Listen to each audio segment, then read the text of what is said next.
Everyone.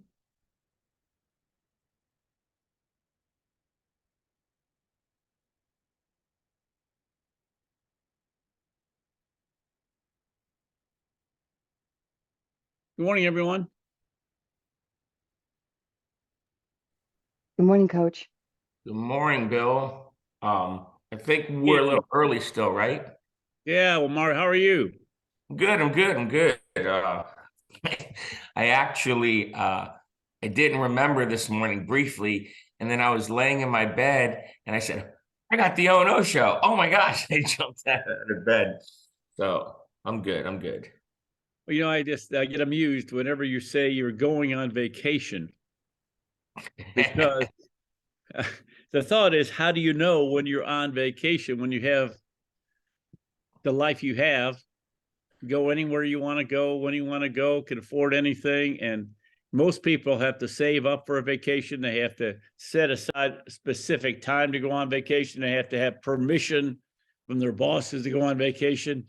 And Primerica is kind of a lifetime vacation interrupted by occasionally working.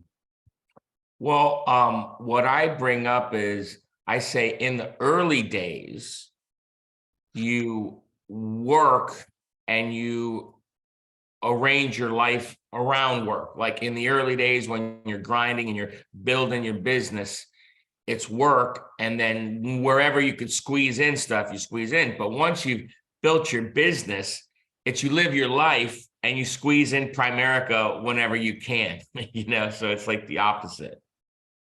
Yeah, and we're going to talk a little bit later on today about this morning about that trip you take every year to Sarasota and why you go there with your family and how it's a highlight of your year. So, We love it. Omar, one of the things that I was thinking about this morning, a lot of people have been watching this thing for quite a long time, and at least some of the people I know, I don't see any evidence that they've changed any patterns, financial patterns. What's your thoughts? I think a lot of people love watching the show and they get motivated and they get inspired. And the problem is if you don't have discipline, motivation and inspiration doesn't last very long.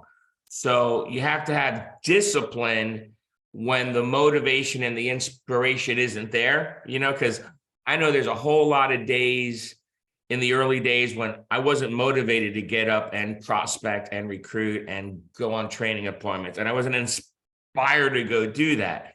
But my discipline kicked in when my motivation and my inspiration wasn't there.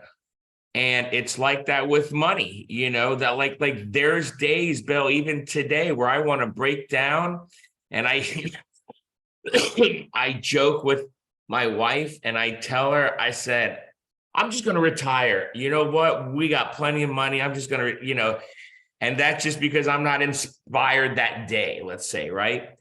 But then my wife always smacks me around and, says, you could never retire. You love this crap too much. And so I think if you're watching this show for as long as we've done it, because we've done it for what, like a year and a half now, Bill, or even longer? I can't remember. 2 years, 2.5 years.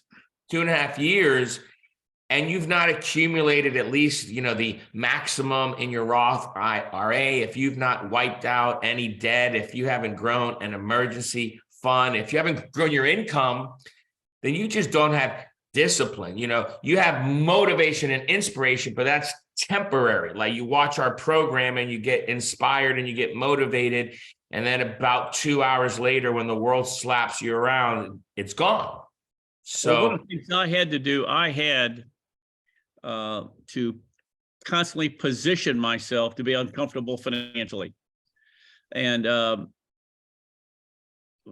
that starts with having a plan to have your spouse quit work. Your spouse is working. You cannot be properly motivated to make money because you have a mindset, and everyone does this. Between my wife and I, if we have this and my wife makes this and I make that, unless you're not going to be uncomfortable enough to discipline yourself and to do the work. And so another thing that you have to have a plan. And the way I did it was, if your wife is making $3,000 a month, I'll use my wife. Well, they say, well, that's over the next 12 months or 6 months, I'm going to position myself where I don't need that. So I start saving money.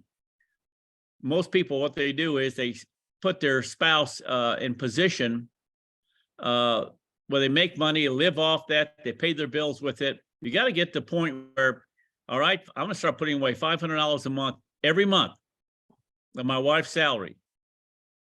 And next month, $1,000. Next month, $1,500. Next month, $2,000. And wean yourself from your wife's salary. And unless you're willing to do that, you're telling your subconscious there's not enough money coming in. I can't make enough money. There's not enough money to be made in Primerica. The next thing I did, whenever I got stimulated, now we've done, let's say we've done this for 2 years. We've done 24 of these.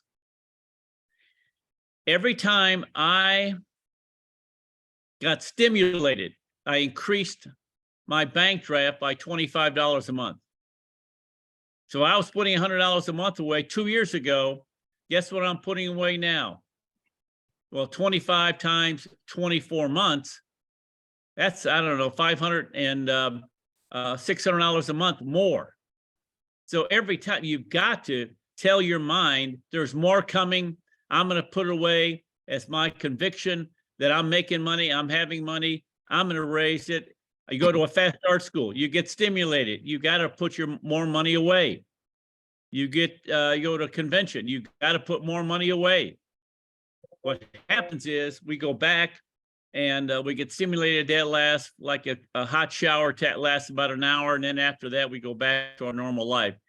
You've got to find ways to start putting money away in your investments and be critical and never, ever, ever touch it. That's why I put money in mutual funds and not savings.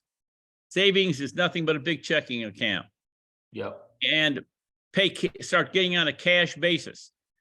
I mean, for the next, you've taught us that. Document everything you spend. Go on a cash basis. Do not pay credit cards for anything. And watch what happens. You start becoming money conscious. And most of us are money unconscious.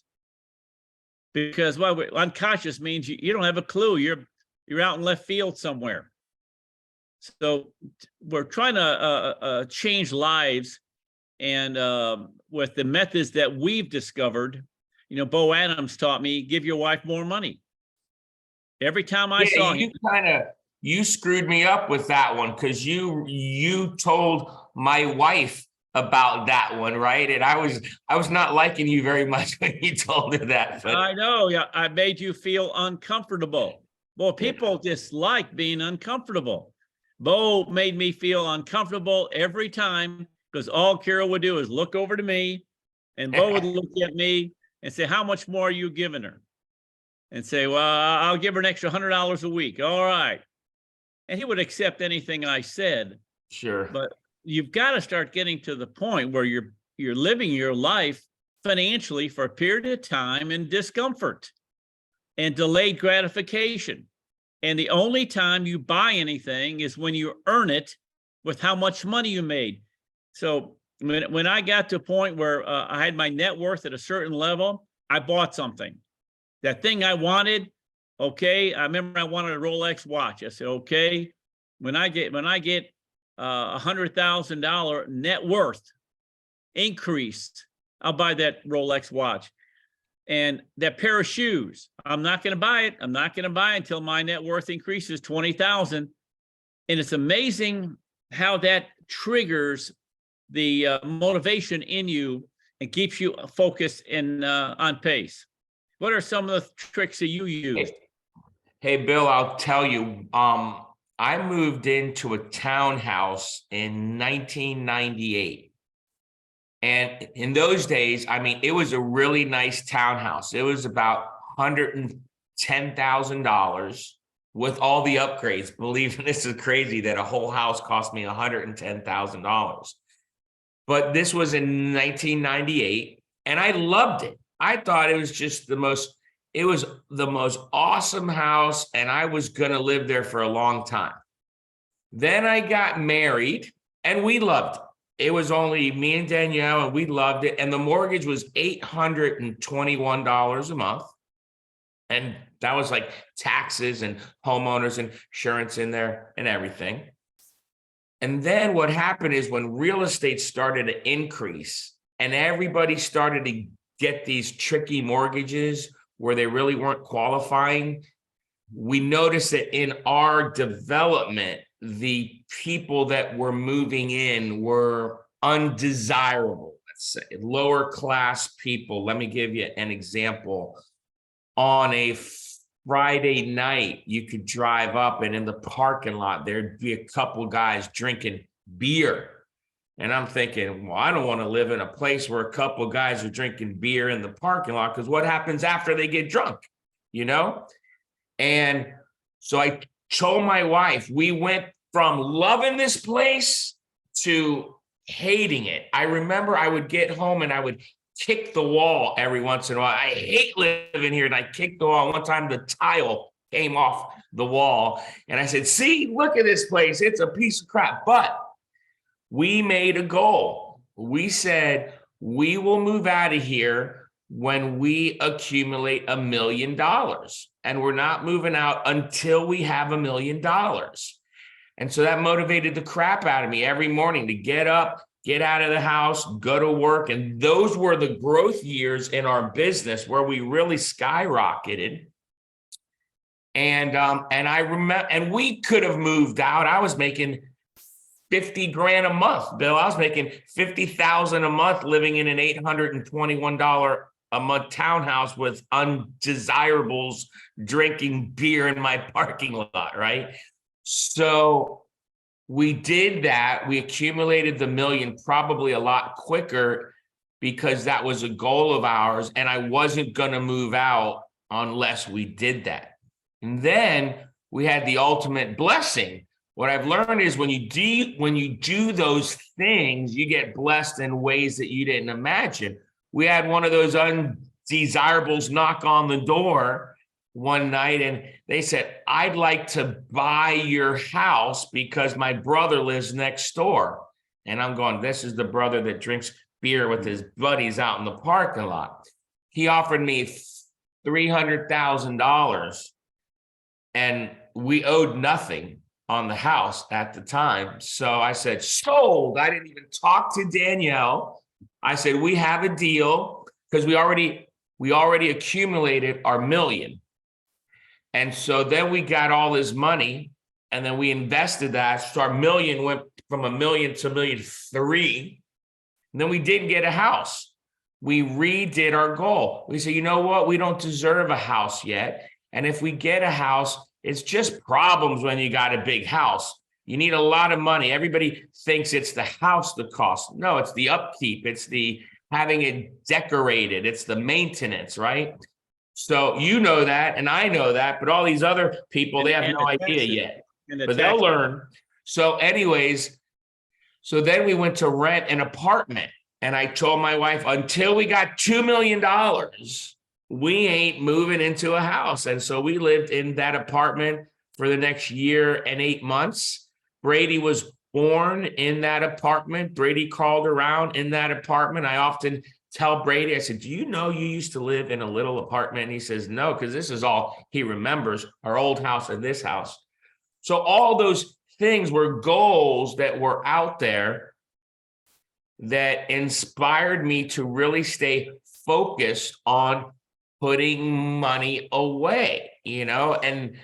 And so anyways, I have this goal when our kids are 21 years old that I got $1 million in their UGMAs, you know? I want our kids at 21 years old to be millionaires, you know? And so they got $500,000 in there now, a little bit over $500,000. This stock market's not helping me any, but they got $500,000 in there, and when they're 21, they'll have $1 million, and so we lived in our old house for 15 years, even though we could have moved into one of these mansions. But I was like, until we got $10 million cash, we ain't moving, and Olivia would ask me, Dad, when are we moving into the mansions? I said, we live in a mansion. She said, no, we live in a mini mansion. Those are the mansions on the other street.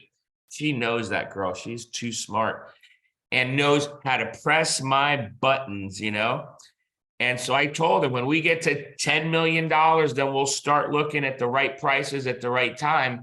And we did that. And then we moved into here. And now everybody's like, what's next? 25 million. That's my next goal, because we got 15 now. And I ain't worried about 20 million. I want to have $25 million. And I think in the next 5 years, we'll have 25 million. I think 5 years after that, we'll have 50 million. So I think in 10 years' time, I'll be 62 years old. Good Lord, I'll be 62, but we'll have $50 million. And we're growing our income at the exact time, because our income just growing. We're on track this year to make $1.8 million. So it's all about having goals.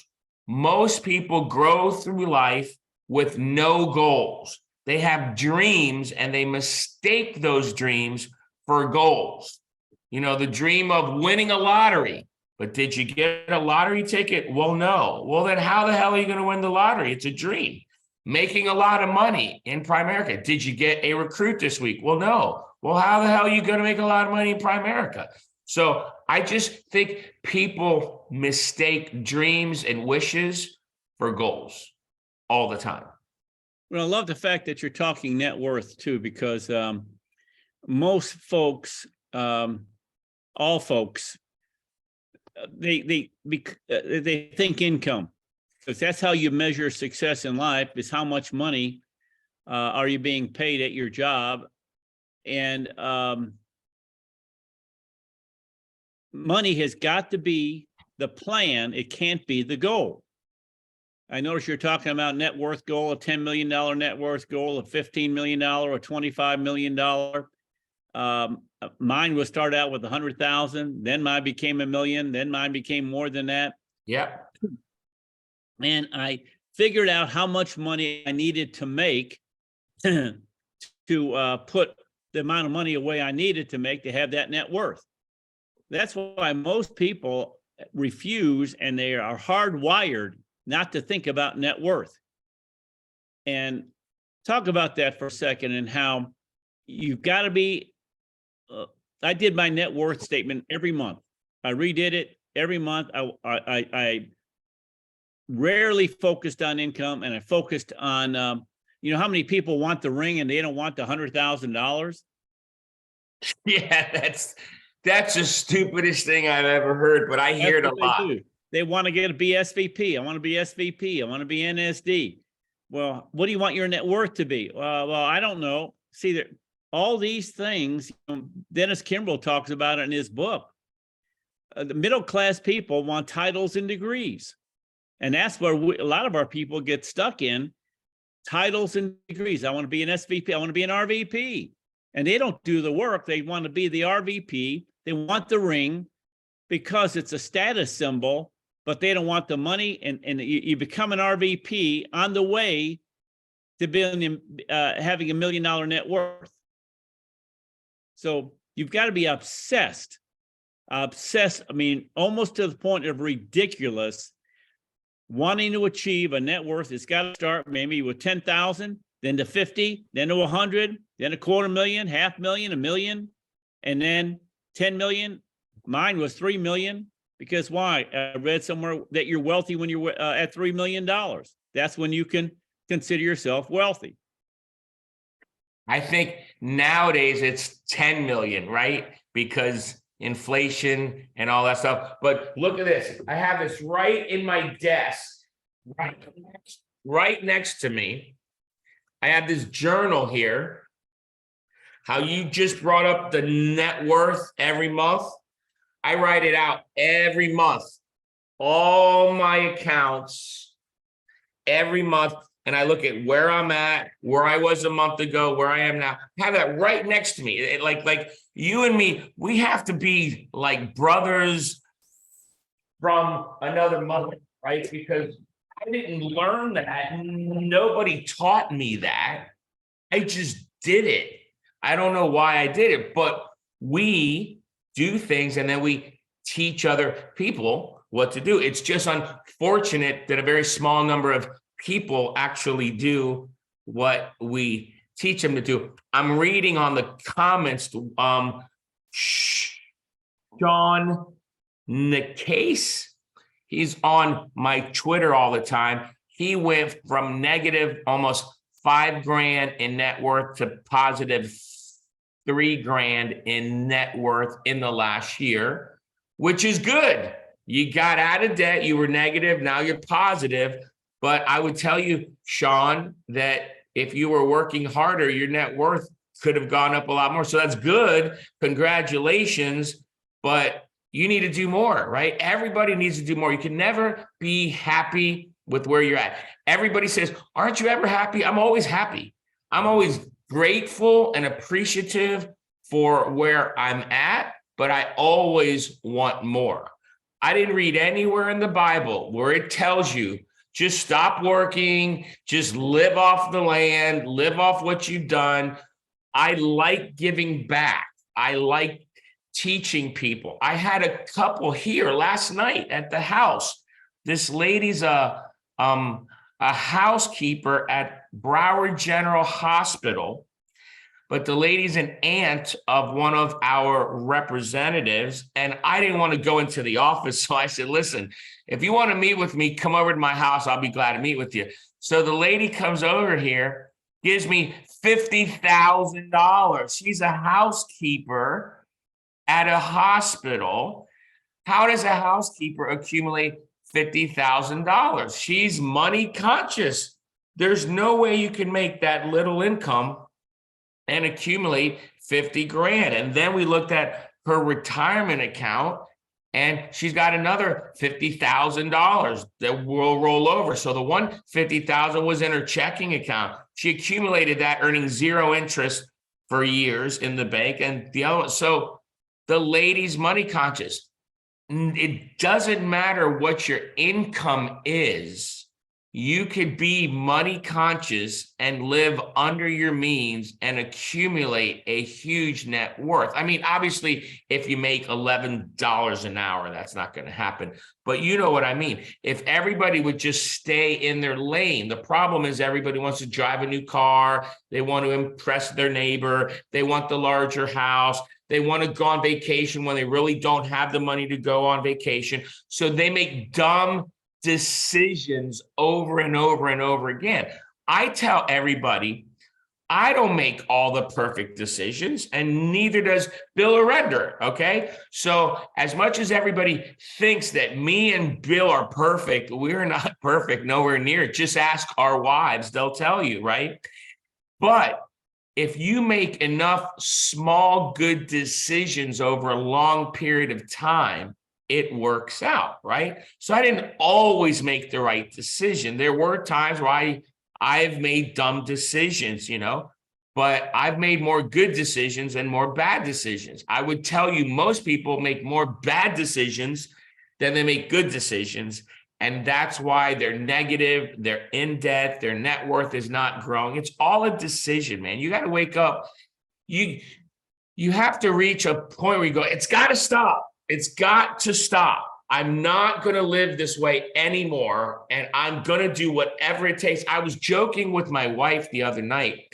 I told her, you know, if I had to, I'd get rid of this house tomorrow and I would go move into that townhouse that we used to live in. Not the one where they drink beer, though, in the parking lot, but another neighborhood with a townhouse, because getting wealthy is more important to me than where I live. You know, I'm not really worried about impressing anybody. The only reason I live in a place like this is we have enough money to do it.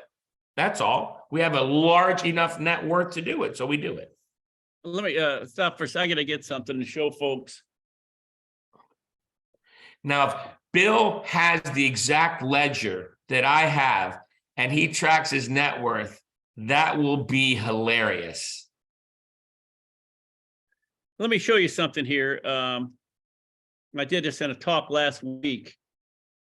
If you look at society, is this dangerous? Having a lot of money, which one of these is the most dangerous in society?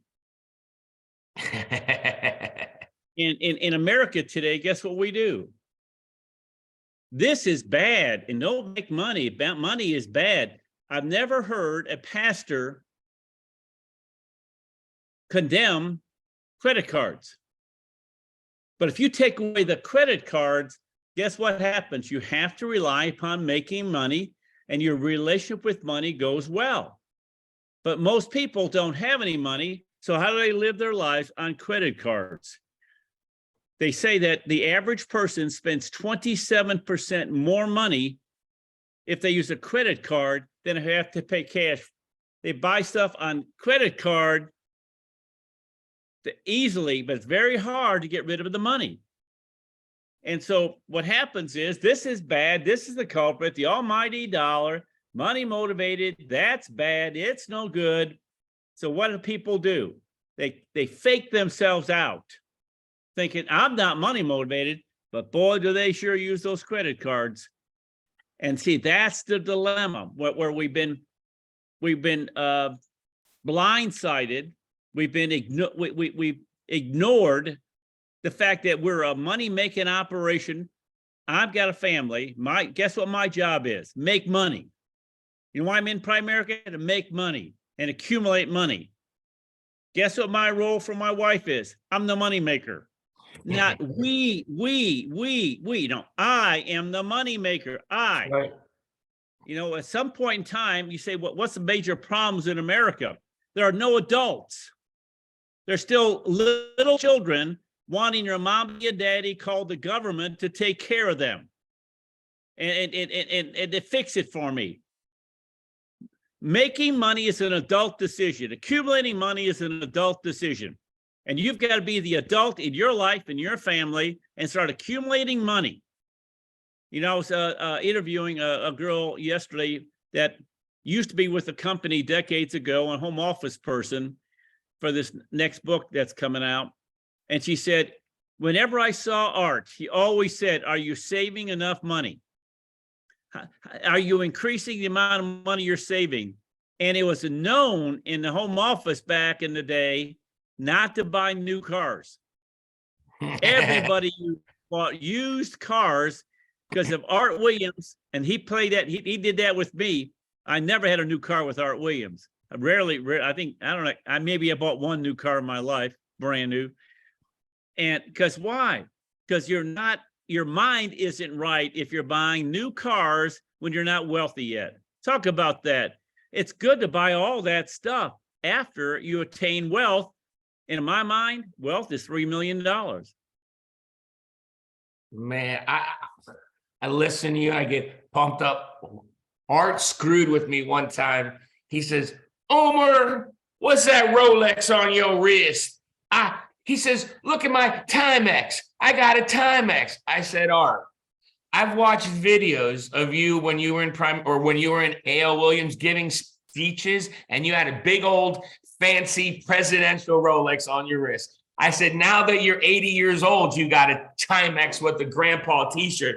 I said, but don't give me that crap. So, but I think you should not own new cars. Depreciation kicks in after 2 years. If you're going to purchase a car, you should purchase one 2 years old. Now, I have always leased cars. I lease them because when they lose that new car smell, I need a new car. That's just the way I'm wired.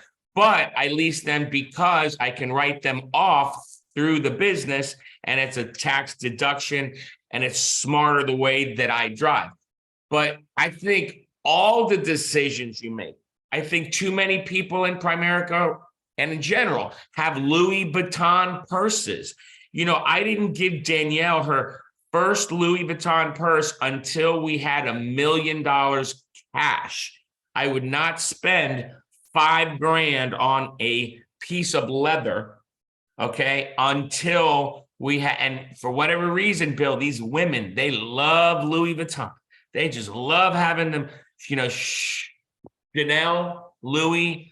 And now if you go into my wife's closet, you were there, Bill, you saw she's got about $180,000 of purses on display in glass cabinets in her closet, right? But until we had $1 million, we didn't get one. Willie and Lorena Naranjo, who are the #1 earners in the company, who I love dearly, Willie told me Lorena didn't get her first Louis Vuitton until they had $1 million cash. And I go, well, where'd you learn that from? He said, from you.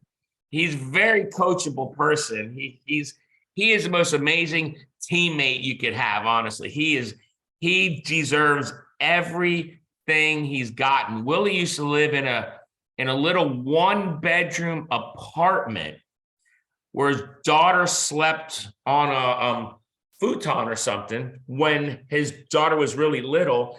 And they rented this 1-room apartment, and then they moved up and they rented a 2-bedroom apartment.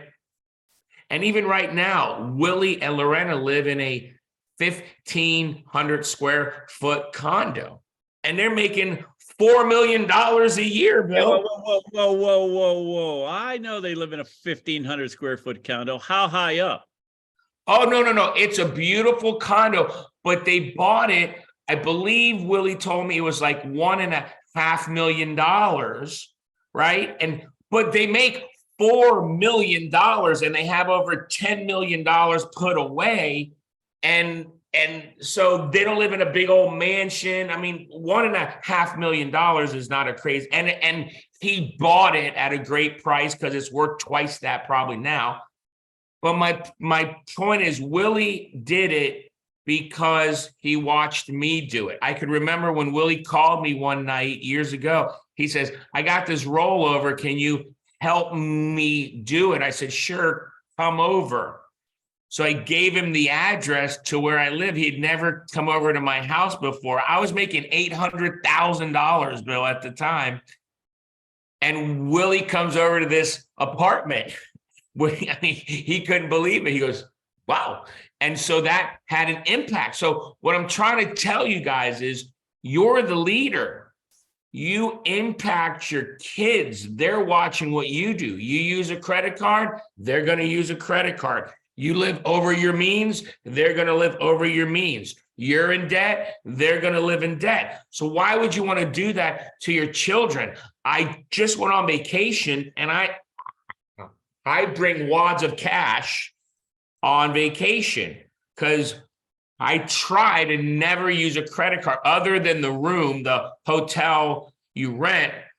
Every meal, when we rent jet skis, when we, do whatever, I use cash. And they always look at me, Bill, like I got one eye in the middle of my head, like I'm an alien.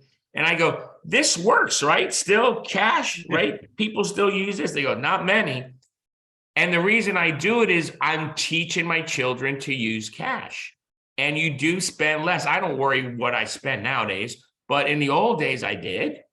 And using cash limits that. So all the stuff you talk about, I mean, good Lord, you guys have 2 grand masters of money mentality here once a month.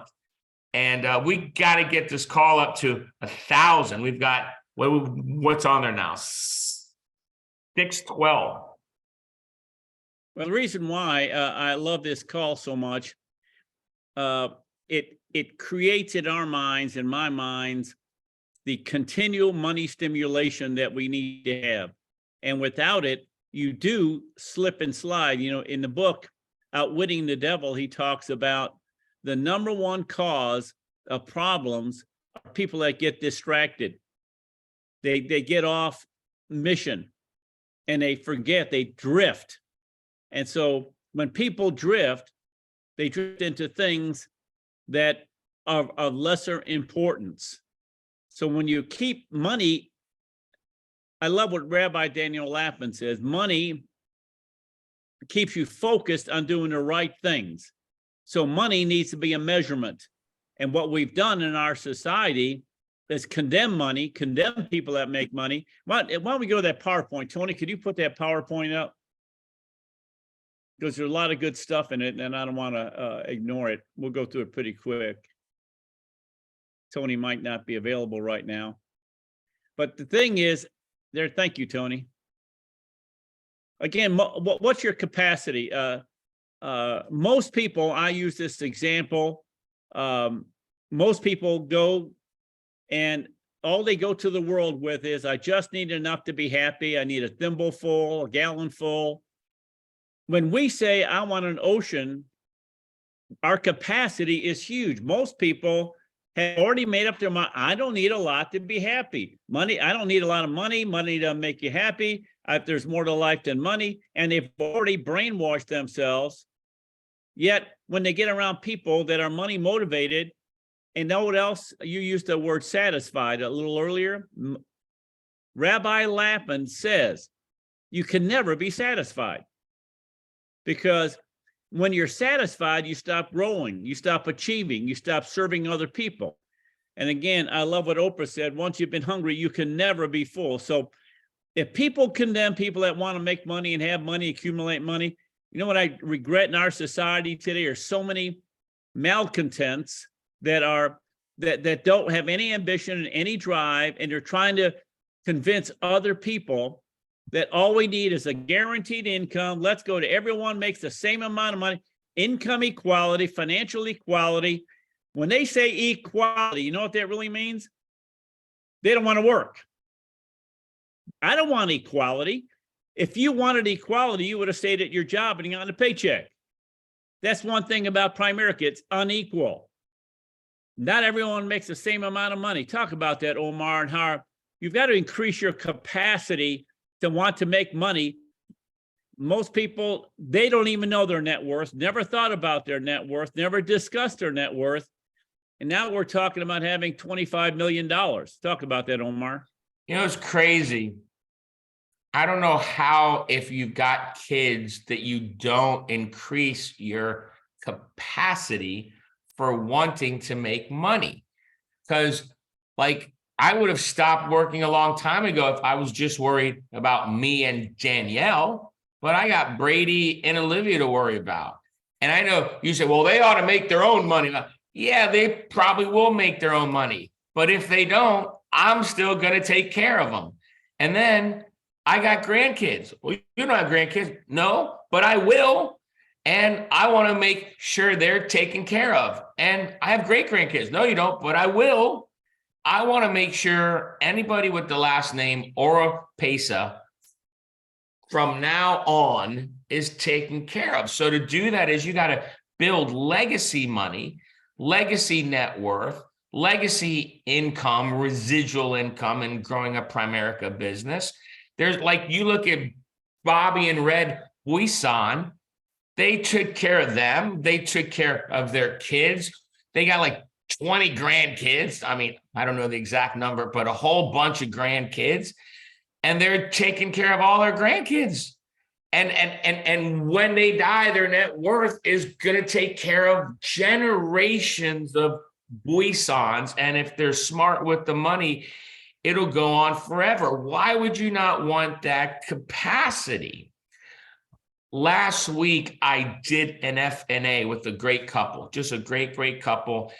And we put together a plan to get out of debt in 3 years. And everything was perfect. They were so happy. They hugged me. They made me dinner bill. It was awesome. And then 2 days later, they called me and they're distraught.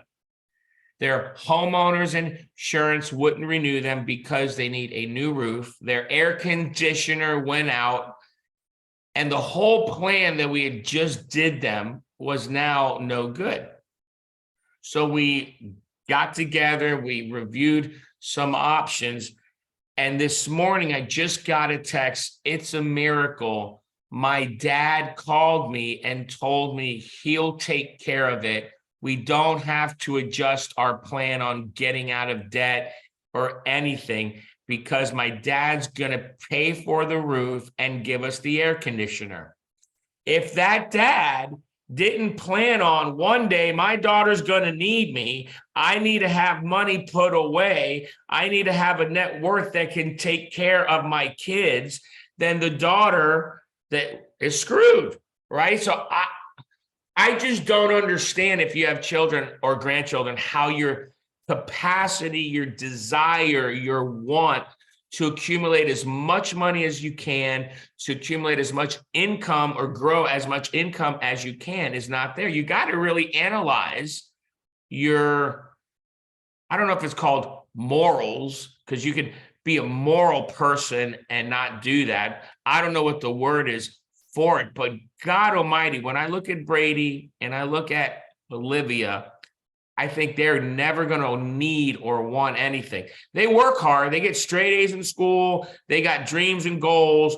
But if whatever happens, if God forbid anybody got ill, sick, where they weren't able to, I'm taking care of everybody. It's like Bill said, I'm the ATM machine of the Oropesa family. You're the adult. Yeah, you're the adult. I'm the adult in the room. I'm going to take care of everybody, right?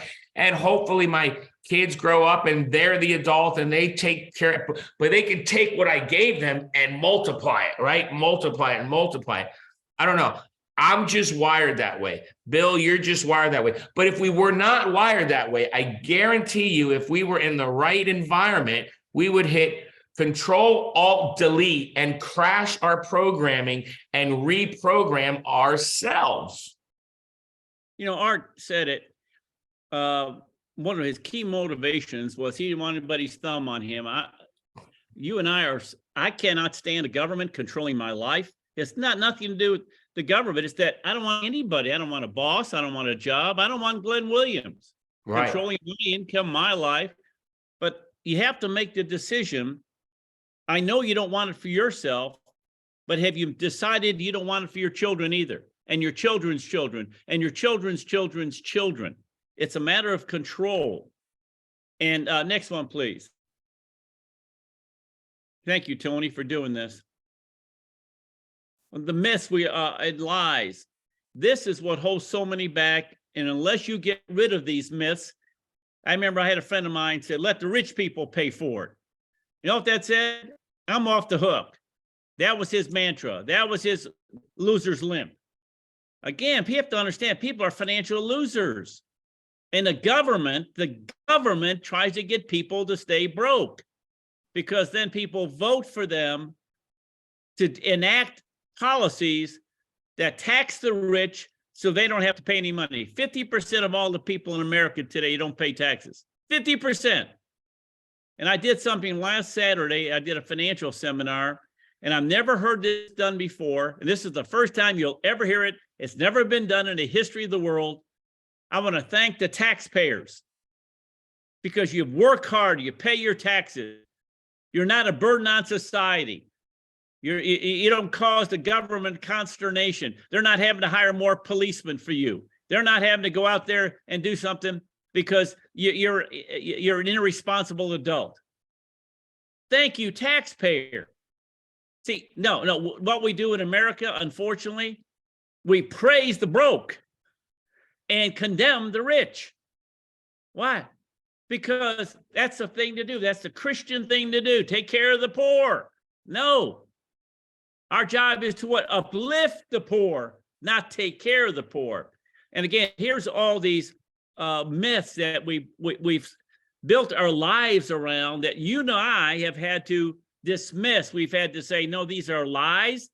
I don't want to live my life this way, and go to the other side. Like Art Williams taught me, and then Bo Adams taught me, and we're teaching others. Talk about these myths that are lies that are holding people back, and it held you back and me back for many years until we denied them. Well, I can tell you, the one that say money doesn't buy happiness, I never believed that crap, because growing up, I didn't have any money and we were very unhappy. So I always in my mind was like, man, maybe if we had some money, we'd be happy around here, you know? but there's more to life than making money. What? If you ask the average person that question, they say there'll be love, happiness, having a good marriage. That's more important than making money. How does making money make that stuff worse? If you have a lot of love and you make money, you give away a lot of money. You do a lot of good with your money. If you have a great marriage and you have a lot of money, you could treat your wife like a queen. And like all the stuff that is on here, if you just flipped it and you were like, if I was happy and I did have a lot, like I'd rather be happy and rich than happy and broke. Okay. Any day, all day, every day. Money is the root of all evil. That's not even written properly, because in the Bible, it says the love of money is the root of all evil. When you love money over everything else, but the people that I know a lot of rich guys, and a lot of rich guys, they don't love money over their wives and their kids and their employees, and they're good people. It is a myth. This is all lies that are given to you and programmed into your head to keep you poor. You know, schools were created. If you go back and you read, and I can't remember where I read it, but if you read, schools were created to train people to become good employees. That's what schools were created for. I have this big struggle with, I don't even want my kids going to college, but they're going to go to college because what are you going to do between the age of 18 and 21, 22 anyways? But like they're all myths, man. They're brainwashing you, and you've got to wash your brain clean. You've got to get reading books. You have to get on this call. You got to get your people on this call. You got to be hanging around the right people. Even when you're broke, if you hang out with people with the right mentality, and they're not rich yet, but they got the right mentality, you can all get rich together. I think we all did that in Primerica. When like Bill joined, he wasn't rich, he was broke, right? But he started hanging around the environment. When I joined, I was broke, but I started hanging around the environment of people thinking the right way. So. Well, I think we have to realize that everything we've been taught is wrong. And then we got to start from that. Art Williams wrote the book, How Money Works, Common Sense, because he wanted to educate people as to the power of money and having money and accumulating money. Next one, please. You can't be double-minded about money. Are you in conflict about money? I can't be a good Christian and make money. Double-minded people cannot do well. Money's bad, money's evil, yet I'm here to make money. If you take a look at the number one cause of people not growing, it's because they're not money motivated. Talk about that, Omar. Money motivate, you got to be here to make money. When you're money motivated, you're going to do things you don't want to do because you know you have to do them, right? So it kind of gives you a discipline instilled in your daily actions, right? So I was money motivated. There were many days I woke up, I wasn't in the mood to go prospect, wasn't in the mood to line up appointments, wasn't in the mood to go do appointments, wasn't in the mood to go into the office, wasn't in the mood to plan a builder school, wasn't in the mood to do breakfast club, wasn't in the mood to do a lot of things. But because I was money motivated, it instilled a discipline in me that, hey, it doesn't matter if you're motivated to do it or not. You got to go do the stuff that you got to do on a daily basis if you want to get. So if you're money motivated, it adds an element of discipline to your daily actions that over time compound. Look, good decisions, small good decisions, small good choices over a long period of time compound, just like investments compound. Good choices compound. Bad choices compound as well. And so you want to make the good daily choices over a long period of time. And if you're money motivated, it helps you do that. So. Well, again, to next one, please. Is that the last one? No. Successful people seek money for the personal freedom and control it gives them. I cannot express to you how I don't want to be under anyone's thumb. I don't want to have a job where if they tell me how much money I'm going to make. I don't want to have a government that tells me how much money I should make. I don't want the company telling me you can only make so much money. There's got to be a little bit of a rebel in you, doesn't it? I mean, a little bit of a piece of work, doesn't it, Omar? I'll tell you, I hate this. I'm not going to live my life under somebody's financial thumb. if you ask my wife, my wife is very smart. She learned a long time ago, if I tell Omar he has to do something, even if he was going to do it, he will not do it just to prove a point that nobody can tell him what to do, right? She learned that a lot. She's genius, right? She'll know how to, she's the only one that can get me to do what Danielle wants me to do without making it look like she's telling me to do it, you know? But I don't like anybody telling me what to, I don't like my parents telling me what to do. I don't like my kids telling me what to do. I don't like my wife I don't like the home office telling me what to do. I will go against anything that anybody tells me. I don't know why I'm wired that way. I mean, it's gotten me in a lot of trouble over a lot of years, but in retrospect, I'm glad I'm that way, because that is one of the things that got me to where I am. You know, people told me to go get a job when I graduated college. Are you stupid? You got a job offer at an accounting firm. You need to go take that job, right? I'm like, screw you in my brain. Screw you. I ain't listening to you. You're broke, you know? You're not going to tell me what to do. I'm going to do Primerica whether you like it or not. And so I'm wired that way. You're probably wired. I guarantee you the majority of the $1 million earners in the company, if not all of them, are wired that way. Larry Whitell is wired. Art Williams is wired that way. Try to tell Art what to do, right? I mean, even Angela, you know, and well, Angela's probably the only one that could tell him what to do. But I don't know.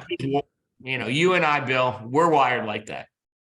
Well, again, too, money motivation is more control, and having more money put aside means you're financially healthier.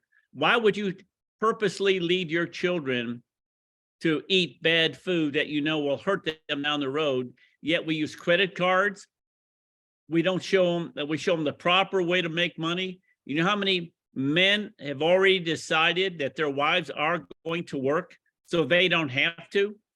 Again, men aren't, it's not a matter of they can't. No, I'd rather have my wife work so I don't have to work as hard. Talk about that, Omar, and how we have not made it. We need to be tough on ourselves and decide I'm going to have some money. I'm going to accumulate some money, and there's a resolve that's got to take over. I can't get my brain around, honestly, and I'll probably piss off a lot of people and people that are on this call that are my friends, but I would never have my wife working a job. That's just me. I mean, unless my wife was, this career-driven woman with big aspirations and goals, and she had a big career, but I mean a job, just a regular job where they clock in, clock out, do this. I would work 3 times as hard in Primerica. I would do all that I would live on a great budget. My wife would never effing work a job, okay? And I use the word effing because I know we're on with Bill, okay? But otherwise, I'd throw it out there. So men that live off their wives, or, even men that say, I don't live off my wife. I don't need her income. I make, well, if you don't need her income, have her quit. Have her quit. Or save her income. Because I guarantee you there's many more things your wife would want to do than wake up every day and drive to a place that your wife hates, okay? I guarantee you, okay? My wife volunteers at our kids' private Christian school. It's almost like my wife has a job, but I promise you, she doesn't have a job because she don't get a check. Okay, I promise you, she gets no paycheck. And when I joke with her and I say, you should just get a job there, she says, oh no, because then they own me and they tell me what to do. And I have to be there every day. Now I can do it when I want to do it, when I'm in the mood to do it, da, da, da, da, da. So I don't know. We have this golden opportunity in this business that if we pay the price, our wives never have to work. And if the wife is the Primerica lead partner, then that's the wife I'm talking about, who has goals, career driven. So I have no issue with that. I mean, a job where another person owns her time and manipulates her life and controls her life. That's what I'm talking about, job. And we have a golden opportunity here where our spouses never have to work a job as long as you're willing to do the work, where our kids will never have to want for nothing as long as you're willing to do the work, where our grandkids and great-grandkids will never have to need anything as long as you're willing to do the work. I just don't know why most people don't do it. It blows my mind away. I think, Bill, my kids, they got dreams. Like Brady's dream is to be an engineer and design theme parks. Okay, this is his goal, his dream. So I just brought him to University of Florida because they've got a program that is called Theme Park Design and Engineering. Right? It's just like perfect, right? And it's right near Disney World. It's about 2 hours away, a little bit less, hour and a half away. And they have a program with Disney World. And the engineering building is a brand new, beautiful building. And the new honors dorms are brand new, beautiful honors dorms. So this kid's got like lucked out with everything. And I hope Brady does what he aspires to do and create some great theme parks, and he does, but I hope he does it for about 8-10 years of his life where he can say, look, I built that park, I designed that park. Forever it is known as the Brady Oropesa Park that he designed and built. But I hope after 10 years of that shit that he says, I'm tired of this guy having a thumb on me. I'm tired of when I can go on vacation, when I can't go on vacation. I'm tired of annual reviews and some jerk off telling me what my raise is or isn't. And you know what? I'm going to go work with dad. So now that may never happen. And if it doesn't, and he loves what he does and he does it for the rest of his life, I just want him to be happy, but I want him to have a choice. I want him to have options. And people ask me, why do you still keep building your business? I still keep building my business until I'm convinced that neither one of them will work this business. And that could be 20 years from now. Okay. Until I'm convinced of that, I will keep building my base shop and promoting Generation 1 RVPs and growing my income. Because if they ever do make the decision, I don't want them to come into some 0x0 base shop and a little licked up hierarchy. I want them to come into a massive, growing, enthusiastic, pumped up business. And Bill, if you want me to close with those slides, I got some slides there, Tony, if you could put them up. So every year, one of our vacations, now hold the slide and then I'll tell you to flip the next slide over, okay? So we go to this place called Longboat Key Resort. We love this. It's a private club. It's my hat right there, Longboat Key Club there. And this is the view out of our suite. If you could flip the next slide there. So as you go out to our balcony, we got 3 balconies. We rent the biggest suite they have. It is 1,900 square feet, 2-bedroom, 2-bathroom, living room, dining room, kitchen, all oceanfront. This is all you look at. Sand there.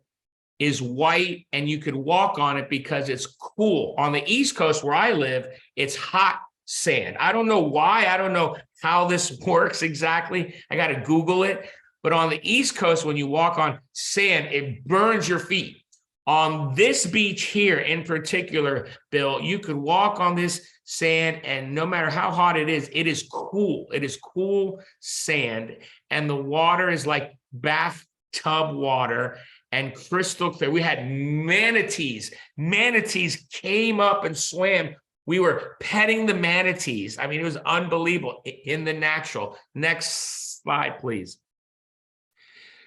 So this is the kitchen, and there's Danielle and Brady in there, and they're all taken on an iPhone. So they're not the wide lens picture. Next slide there. And this is Olivia. We just got to the condo, and Olivia gets right attracted to the ocean. She goes right to the, I mean, look at the view out the, like, you know, there's ocean front and there's ocean view. When you rent a room that's ocean view, that means you got to look around a corner, bend your neck, and you might be able to look at a little tiny piece of water. When you got ocean front, it's more expensive, but you get the views everywhere. The next one, please. There's just to give you the scope of the living room. This is probably as large or larger than your living rooms in your average house. And this is our rented condo on the beach with the view.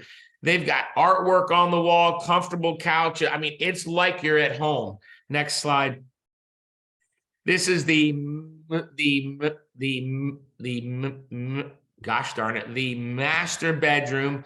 Again, you notice all the views out of every room. Next one, please. This is our bathroom, all like brand new tiles. You know, it's small. I got a gigantic bathroom. So whenever I travel, I'm slumming it no matter where I go. But this is pretty nice. Next slide, please. This is the kids' room. So they've got 2 queen beds in there. And if you notice, they got ocean view, and there's Brady on, you know, packing his clothes. Next one, please.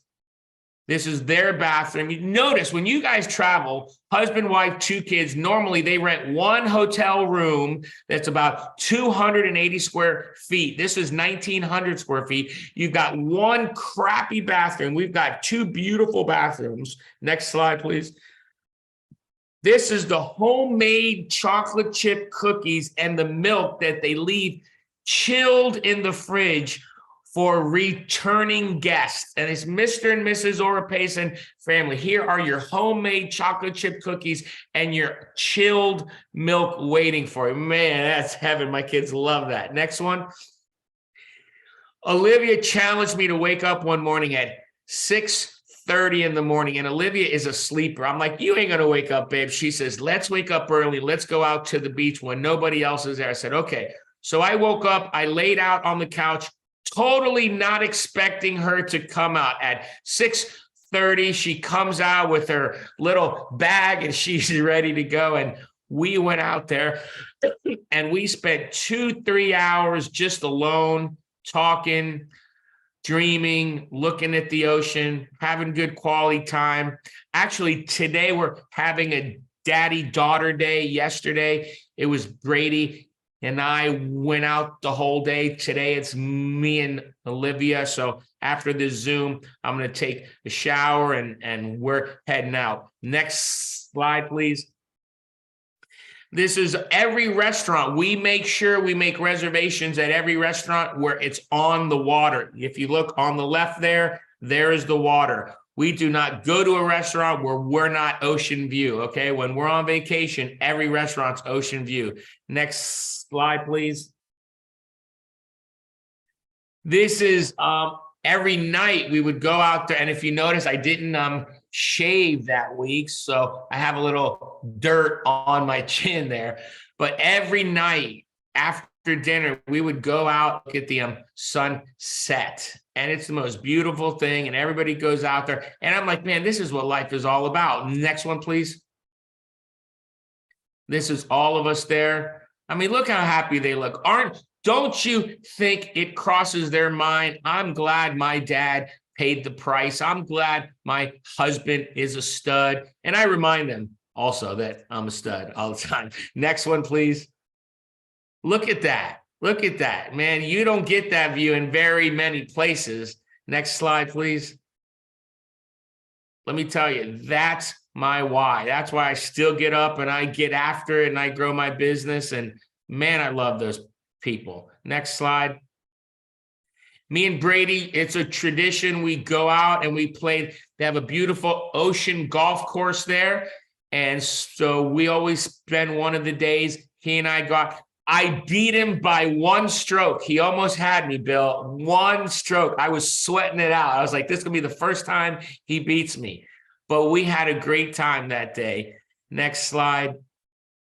There he is lining up. If you notice where he's aiming to, there are yachts. There's about 20 yachts out there parked because the ocean's right there. Next slide, please. This was one day after I was at the beach. I went up to the room and just lounged out on the couch.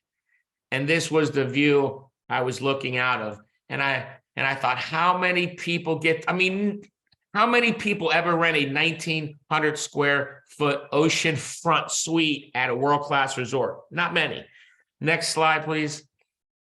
Next slide. This was the last night out, and we made it a tradition every night. Look how happy they are, right? And every night we'd go out, walk in the beach. Every day we were in the beach for hours. But I mean, we just had an unbelievable time. Next slide.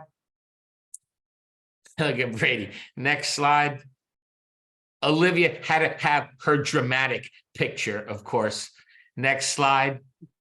Then we went to Disney World, and there's a new Tron roller coaster. This is it. I actually rode that thing. It was unbelievable. You know, when we go to Disney, we're in that special club. We don't wait in any lines. So this line was like a 3-hour line, Bill, because it's a new roller coaster. You know, we just walk up, we rode it. We're like, you want to ride it again? Yeah, let's ride it again. So we rode it again.